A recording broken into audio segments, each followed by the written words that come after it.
in their veins. Mackey and Judd on Score North and ScoreNorth.com. Both searches are starting right away, but the GM is going to be our first selection, and then the GM will have input in the head coach. But we've begun our process right away. Like I said, it's an internal process, and it's something we have great football operations people here in the building, and we're going to lean on them as well as our relationships in the league and elsewhere. So the process has already begun, and we know there are a lot of good candidates, and at the same time, we know that this is a highly desirable place for people to be. Yeah, just in case you forgot. Reckless speculation. What Rebecca and Janelle agree with Mark. Wow, old school A lot of bobbleheads here. Well, Judd, who are you rocking there? Is that Danny Gladden. We will is that find a out. mustache, Dan Dazzle. Gladden? Dan That is a Gladden. mustache, Dan Gladden. Yeah, we will find out, gentlemen, in the next 30 minutes. There's been a big push Danny for Gladden. Mr. Gladden to enter the Twins Hall of Fame. The official announcement will come down in 30 minutes. They Dazzle stripped my ballot this year. I've been too negative on the Minnesota Twins. They have stripped my ballot. He did earn our vote. I've I'll been tell you that voting for much. Dan Gladden for years too. So if this comes one vote shy, got him. I got blame him. the Twins for not sending a ballot. Do you guys watch Curb Your Enthusiasm? Of course. Yes. Well, do you remember the episode a couple back about the one vote? Yeah. Yes. Yes. God, it was That's great. what I thought of instantly, Phil. Now, that might have gone over the head of many people watching or listening to this, but if you're a Curb Your Enthusiasm We fan, cancel out the votes. It's fine. Let's get out of here. Yeah, go home. Boys, we're celebrating three things today. We're celebrating Reckless Speculation Thursday. We're celebrating Doogie's birthday. And we're Whoa. celebrating the 14th anniversary of Doogie getting laid off from K-Fan. How's that for a day of celebration Whoa, here? dudes. Well, congratulations and I'm sorry. Or I'm sorry and congratulations. is it 14 or 13? Is it 13? I don't even know. Is it Yeah, I mean, to 2009? use a fan pun, yeah, it was 09, so I guess it would be, 13. 14 years ago, you know where I was 14 years ago? 13. Freezing my ass off at Lambeau Field. Brett Favre's final game as a Green Bay Packer, Right? the NFC Championship game. Giants beat Packers. That would have been January 20th, 2008. Yeah, January 20th, 2009, I was laid off. Yes. How were your cheeks anywhere near as red as Tom Coughlin's cheeks in that stadium? Didn't you and Corey go? That was an epic trip, though, I'll tell you that much. Dukes? What? Didn't you and Corey go, Roofsy? No, Corey did not make that trip. He came down to New Orleans Okay. for the NFC Championship game, but yes, that was Roofsy for that trip. This one was Lou Bavaro. Remember Lou? Used to do some stringing for the Associated Press. Bringing the ribs. Yeah, he's now a ribs guy down in Naples, Fort Myers, down in Southwest Florida. Mickelbaum, Yeah, so it was right? Lou, it was Laura, it was me. Yeah. Love it. So, all right, let's get into it. When Doogie comes on the show, you can find him, by the way, 5 Eyewitness News Sports Team, the Scoop Podcast. He brings inside information about Minnesota sports teams. Let's go inside the Vikings search for a general manager and head coach. I know both you and Judd have been sleuthing and digging, and so, Doogs, I'll just throw it to you. They've already went through a bunch of GM and a handful of coach interviews. What are you hearing to this point? Well, and more interviews to come. Today, Phil, it's Elliot Wolf of the Patriots, Glenn Cook of the Cleveland Browns. We still have some head coaching interviews to go before the week is over. Tomorrow, Todd Bowles of the Buccaneers, Raheem Morris of the Rams, Kevin O'Connell still will interview this week. D'Amico Ryans of the 49ers will still interview this week. But yeah, they've already interviewed a number of candidates. I can tell you, I will read verbatim text messages from a candidate that has interviewed. These interviews have been done via Zoom. There are a lot of people on these Zooms. Mark Wilf, Ziggy Wilf, Rob Brzezinski, Andrew Miller, CEO, President Andrew Miller, has his fingerprints all over these hires. Ann Deppner. I'm not quite sure Ann's name is out there. It is now. Ann Deppner of the Vikings is a part of these Zoom calls. Did I mention Ryan Munnins? It's a lot of people. They are all about inclusion. They are all about collaboration. But here is verbatim, as I try to get my phone back here, verbatim from one of the candidates that has already interviewed. Went well. It was a big crew. Different feel, but everyone seemed to be genuine, and they just want a good person with inclusive approach. He thinks things are going to happen very, very fast. So I guess I gave a little clue away that it wasn't Catherine Richey of the Eagles that I was texting with. Okay. So it feels, I know Judd So thinks he there's liked too many. the process, but just noted, a lot of people on this Zoom. Judd thinks there's too many cooks in the kitchen, and I will say, fair. This is apples to oranges, but the Timberwolves took a similar approach of like, let's get 9 people. Let's bring people in from different areas of the company, from the business side. We're going to bring TV, Cheryl Jim Reeve Pete. open. Yeah, Jim Pete, right? And now Gerson Rosas put together a playoff roster, which is a subject for another time, but they wound up getting a completely different version in reality of what they thought they were getting, even though they had 9 people or whatever it was. We're gonna make sure that no stone is left unturned and no opinion is left in the dark, right? So sometimes I feel like having too many people with an opinion can be a bad thing, but I don't know if you can say that specifically about this search yet. Well, go ahead, Judd, because I know you have strong opinions on that. Then I'll chime in afterwards. I just have some concerns about it's not just the amount, it's the people in particular. And you said that Miller is going a long way towards driving this bus. And we talked about this, Phil, on Tuesday on Bonus Scoop.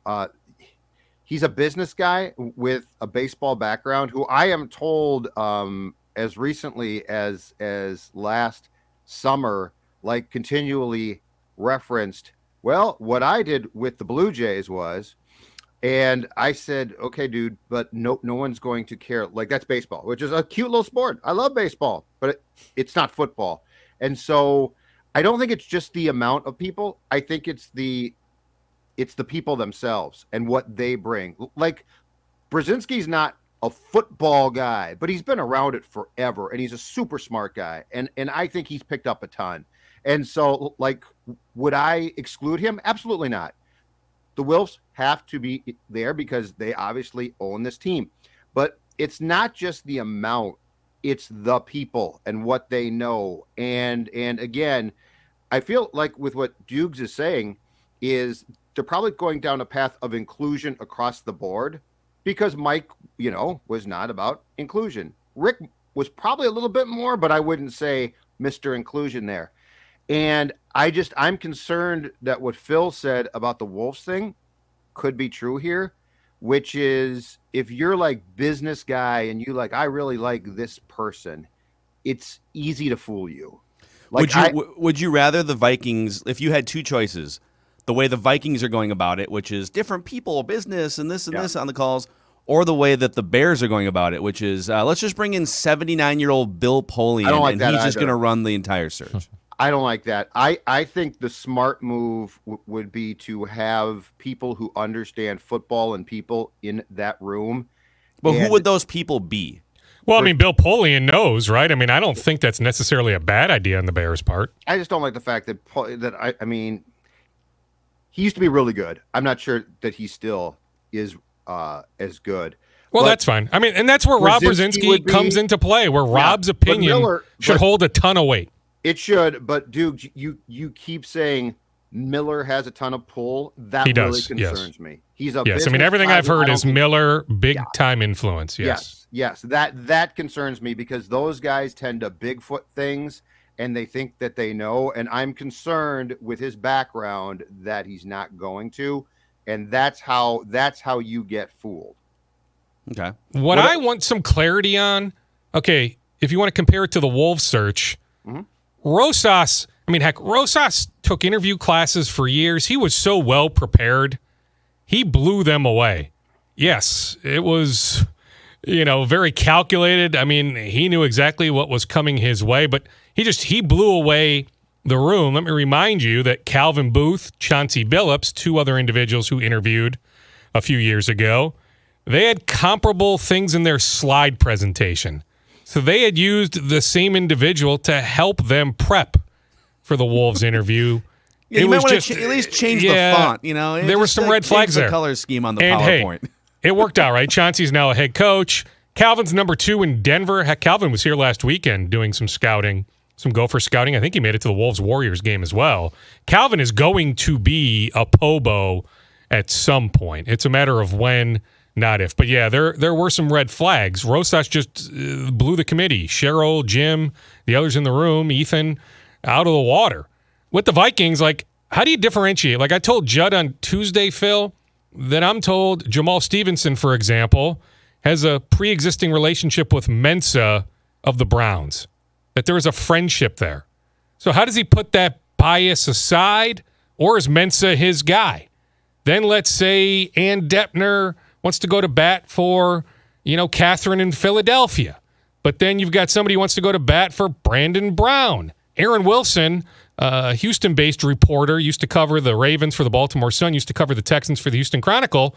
He's got a bunch of good connections in the league. He tweeted the other day that Ryan Poles of the Chiefs interviewed very, very well. Now, what exactly does that mean? Like, how do you even interview real well via Zoom? I know there's some concern about that part of it, not doing these initial interviews in person, but I just don't know, how do you differentiate all these opinions? If Stevenson goes to bat for one person, Munnins goes to bat for another, oh, by the way, Jamal and Ryan then will be working for this person. Yes. So, there's some weirdness to the whole Here's another thing. question. How long are these initial Zoom calls? Do you have any idea?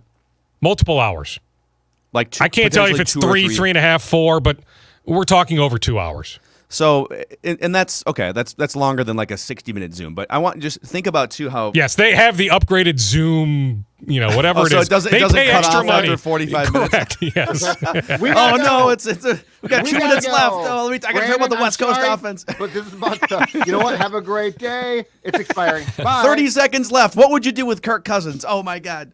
But here's the thing, you're going through this process and you have one call, and let's say it's 3 hours, which is better than 1 hour, but you got one call with 8 different GM candidates, and then you're going to whittle down to a list of 3 finalists that you're maybe going to meet in person with. And so, you're spending maybe a half day total or a day with the person that's going to determine the fate of your multi-billion-dollar franchise. It's an amazing crapshoot. And then you're also trying to figure out all the variables involved, right? Okay, how well what is their draft strategy? What is their personnel and offseason and cap strategy? And okay, how do they team build and culture build? And can you really pinpoint and figure all of that out in even a day and a half if you're lucky enough to spend that much time? I mean, it is an amazing crapshoot, this whole process, not just for the Vikings, but for every single team that does this every year. And that's why I think the smaller the group, the better. Because the more people there, the more opinions differ and change. And this comes down to, I think, one very important thing, and we have talked about this for probably a month plus, you guys. This comes down to when the room is that big, the Wilfs don't trust themselves.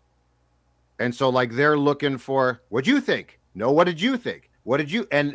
And I would love to know, if I was the Wilfs, I would have privately gone to, I don't know, not Glenn, but somebody involved with the Wolves. And I would have said, who did Gerson really fool? Because if he fooled a business ops guy, that to me, that's my fear. The business ops guy. Sounds like he fooled everybody. Is my Well, fear. yeah. I mean, it was, Ethan No, I on know. down. It was unanimous. We all love across the Ethan board. Casson, but Ethan Casson But got I'd fooled. love to know if somebody pushed internally and said, "No, this has to be our guy." I mean, in that specific case, everybody pushed for Gerson. But I understand your point. Right. But my point is, I want to vet a system because I just think having this many chefs in the kitchen trying to cook up, this is the person. No, this is the person. No, this is the person, is a recipe for basically inclusion can be good, but complete inclusion basically gets to be, well, who did we like the best? Let's just pick that. I think there should be some decisiveness here. And I don't know. So where would you cut it off? Are you suggesting, okay, so Ziggy and Mark, yes, on these Zooms. They have to be, yeah. And just Rob Brzezinski? No, you know what? Ann is Rob's right-hand person. And what I'm told is very, very smart and has been, and again, has been around the game. Is she still Rob's right-hand person? She was, for sure. She still was. But I'm saying I have no problem with that. Yeah, she's sharp. Yeah, that's what I've heard at least. Yeah. Stevenson and Munnins, I think, are really good football people. They scare me a little bit because of what you said, which is I'm sure they have some existing relationships and agendas.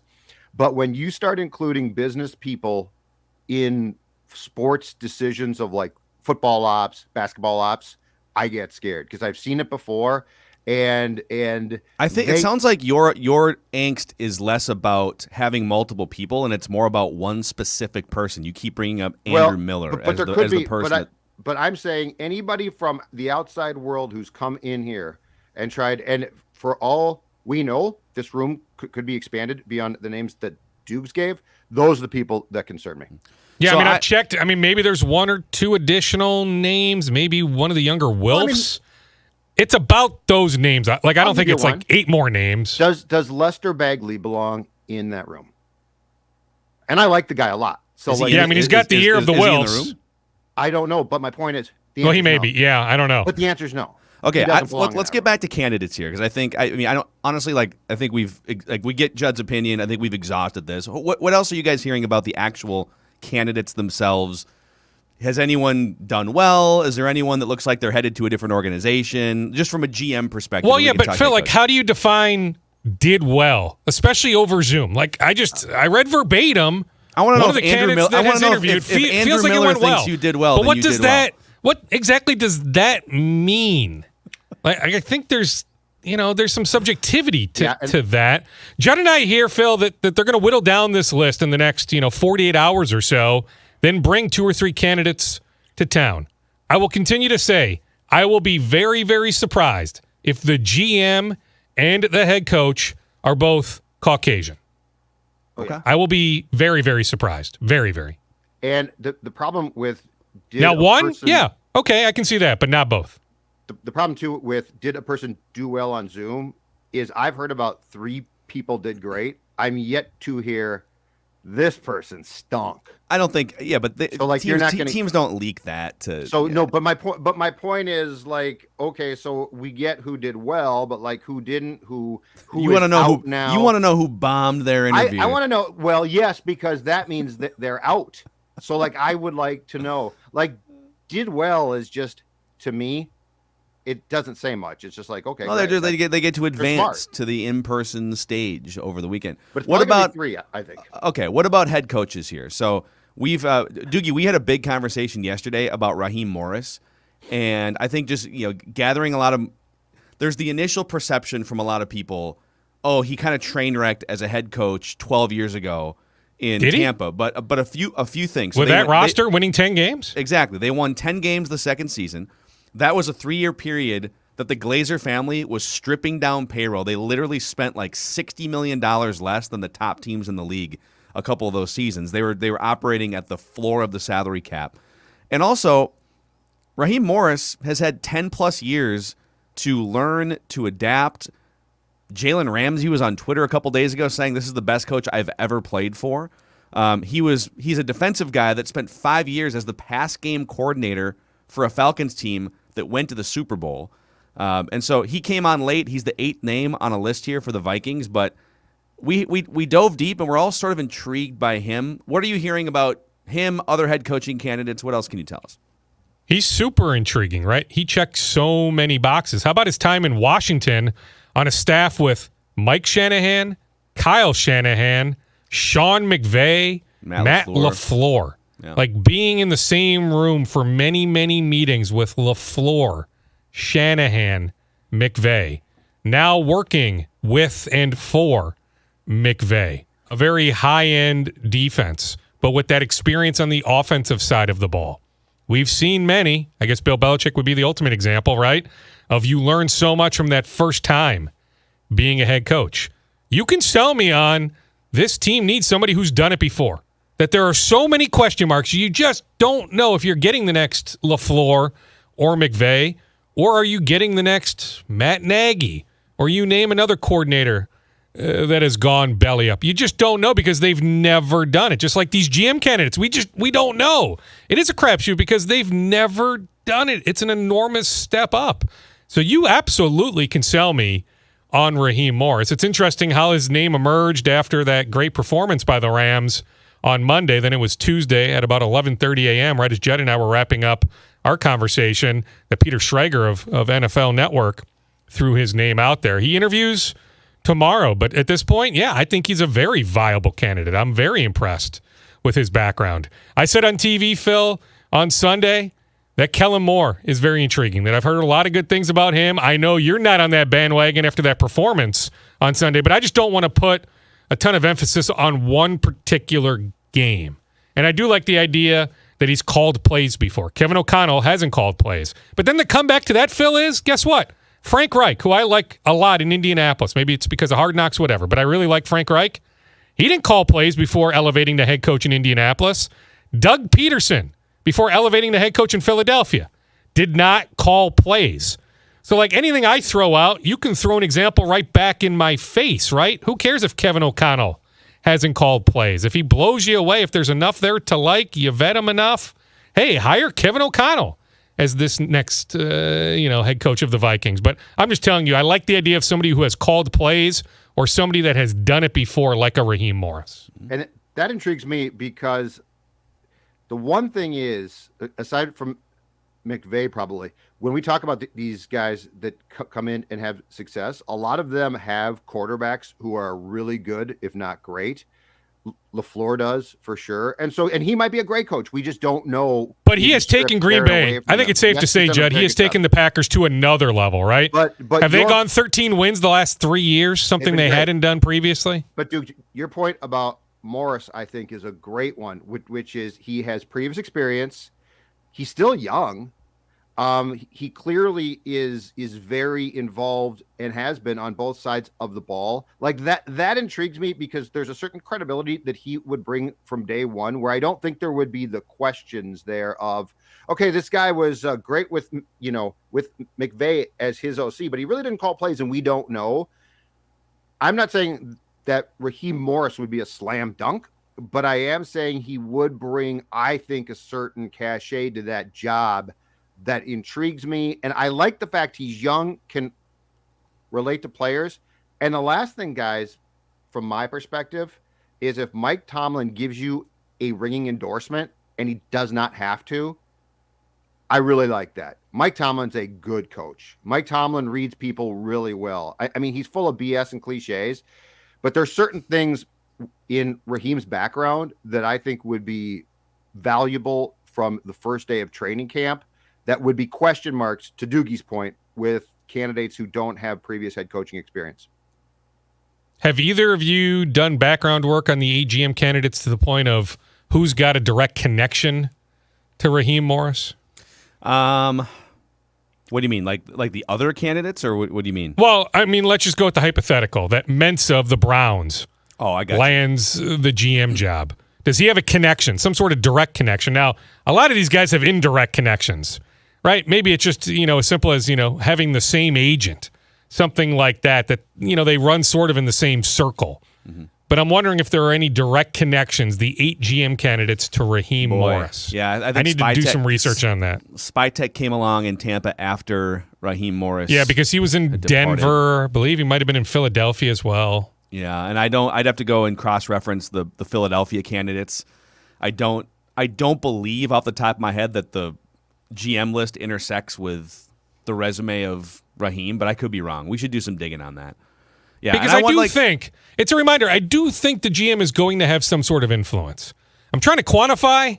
Trying to find out exactly what that influence will be. But the new GM is going to have some sort of influence on the choosing of the new head coach. Yeah, they should. They definitely should. I hope they do. It's it's kind of a weird because they will, but they're doing all these interviews right now, right, without a GM in place. And I get it. Like what I told Judd Doogie was, you can't. A lot of people are like, well, why don't you hire a GM then start your coaching search? You can't let these hot coaching candidates just sit there for 2.5 weeks and not reach out in some way and start the process and say, hey, I know you're interviewing with these other 3 teams right now, but we love you. We're interested. We want to have a conversation. So you have to get the process started. You just wonder, why didn't they make the move on Spielman earlier so you could start the GM search earlier?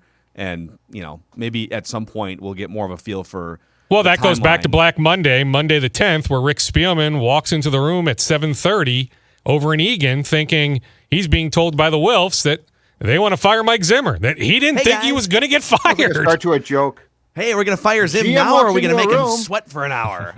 Actually, Rick, why don't you sit down? Why don't you grab a box, buddy? So there's still some fascinating background on how all that unfolded that I'm still unearthing. Yeah. Anything else from either one of you guys, just quick on the Vikings GM and coach process before we jump into some other scoops here? Duke's best guess that we have a GM, I'm guessing by next Tuesday, Wednesday at the latest. What do you think?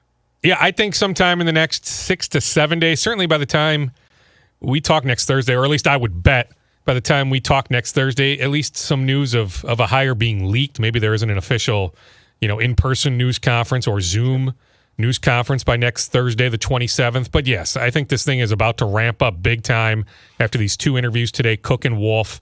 They'll then whittle down the list as late as tonight, tomorrow morning, make some phone calls, get some individuals to town in the next, 48 to 72 hours. So once you bring these people to town, you may end up keeping one of them in town for a press conference as soon as early next week. Interesting. Love it. Love it. All right. So let's do some Timberwolves here for a minute. Last night, Ant Edwards might have set a record for length of time between his back-to-back technicals. You had some very sensitive referees last night. It was a horribly officiated game, but I don't think you're going to have horribly officiated games.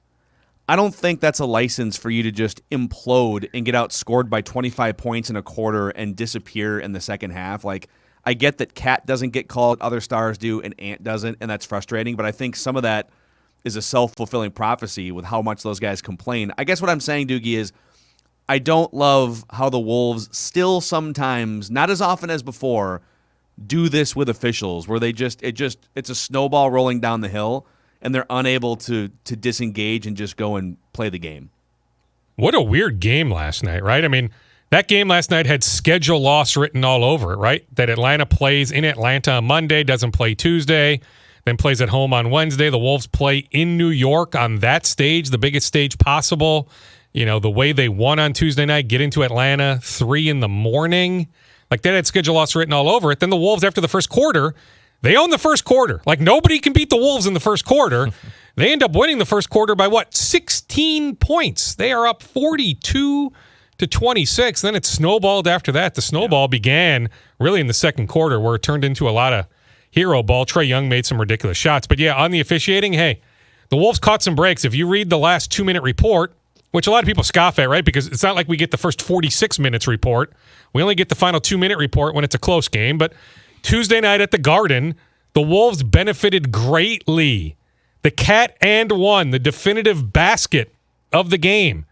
The league said he pushed off. He made contact with Julius Randle. That should have been an offensive foul on Karl Anthony Towns. Wipe away the 2, wipe away the free throw.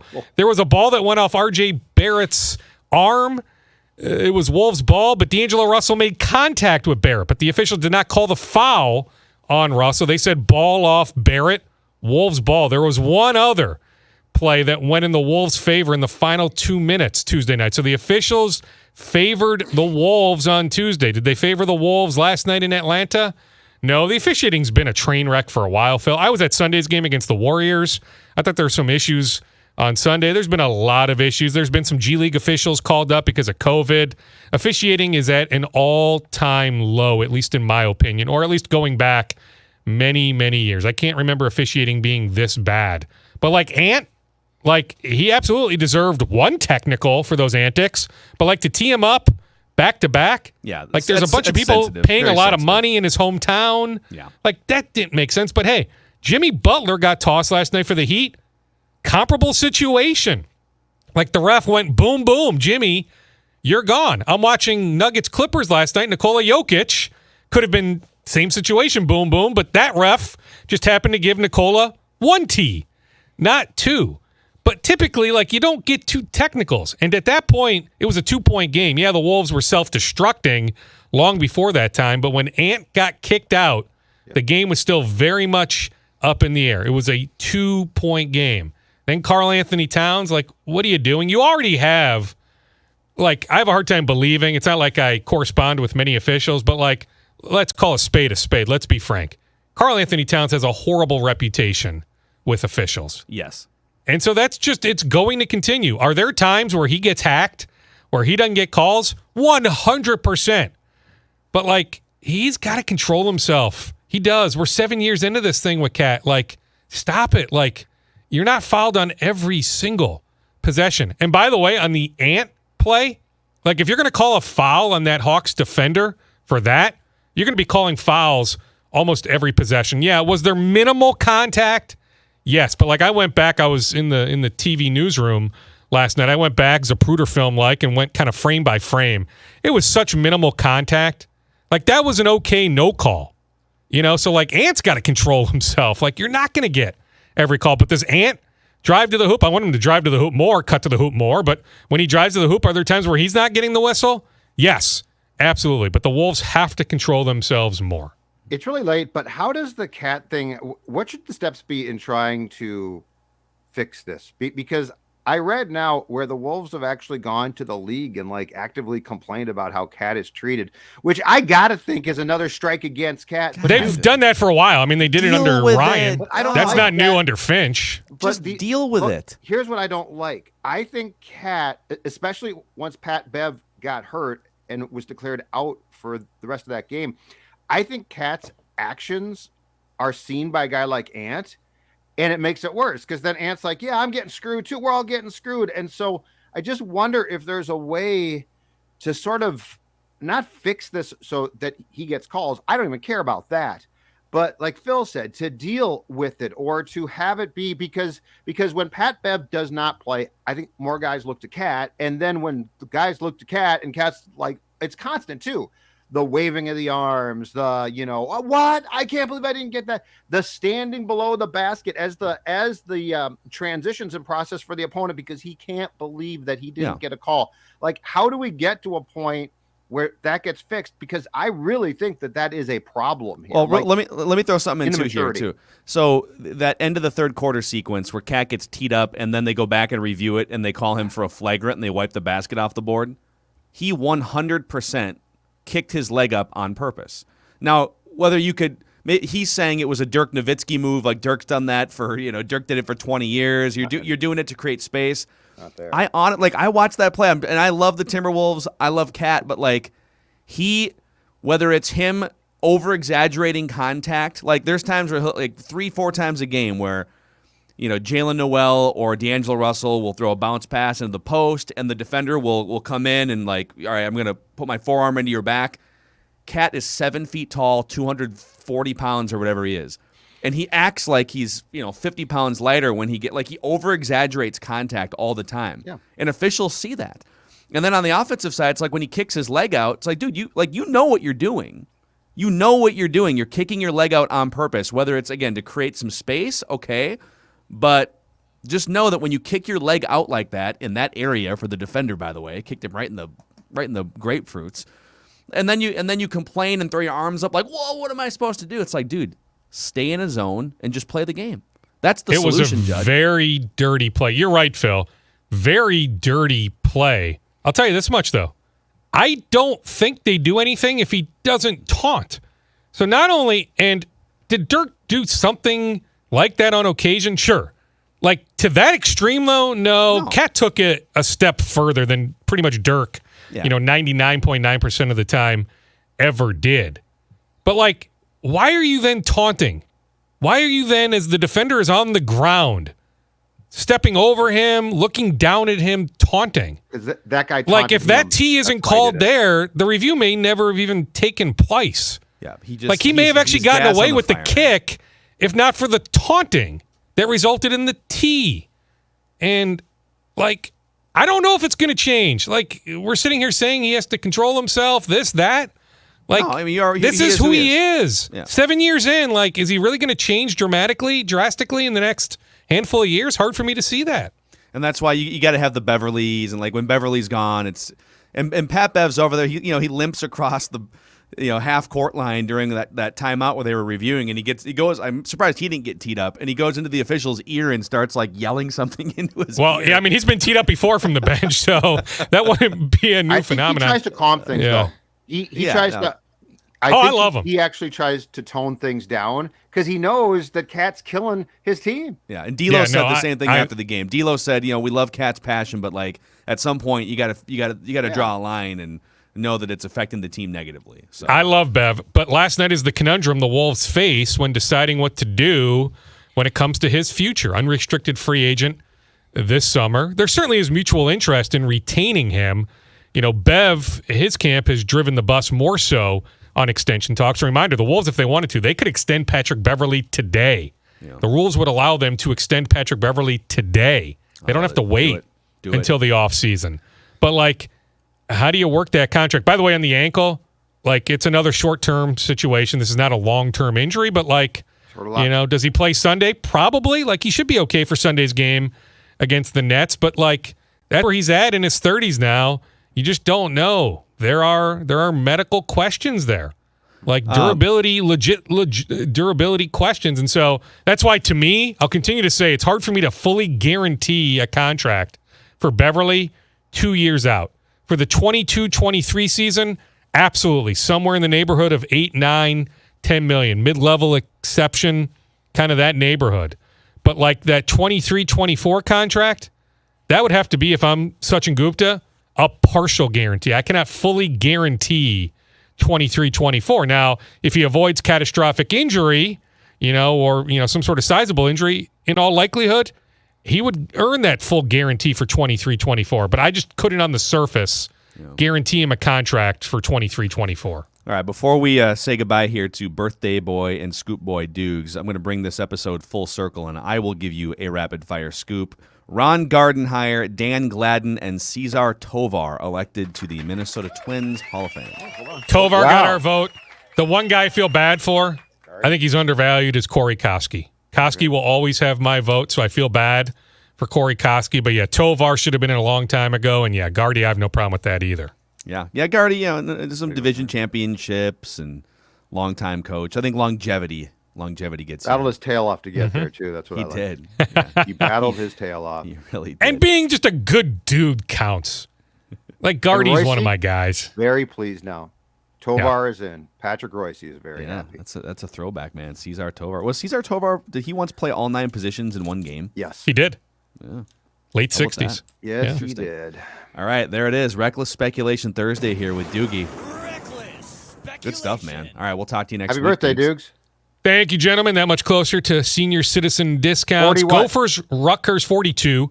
Gophers, Rutgers, Saturday, as of now, is still on. But with COVID cases over there with the men's basketball program, that's a fluid situation. I was told one of the new cases is one of their starters, one of their key players is a new positive. Sean Sutherland also is one of the positives, but that goes back to before the cancellation or the postponement of the Penn State game last night. Then the other thing I wrote down, cool that Sylvia Fowles is back with the Lynx. Angel McCoughtry, free agent. She was featured on the big board during Sunday's game in town, hanging with Nafisa Collier. So, a lot of light bulbs went off. One of the all-time great female players, right? Multi-time Olympian, multi-time All-Star. Yeah, she's in her mid-30s, but Angel McCoughtry, superstar, one of the great all-time players. If she's in town, wouldn't she meet with Cheryl Reeve? So I'm working on that. I can tell you Cheryl has had interest in McCoughtry previously.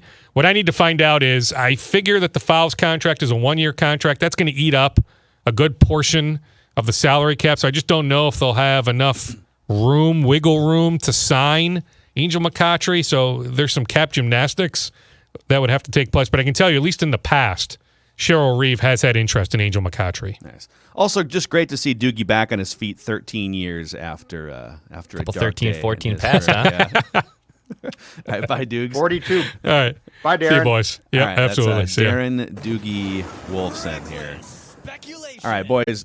So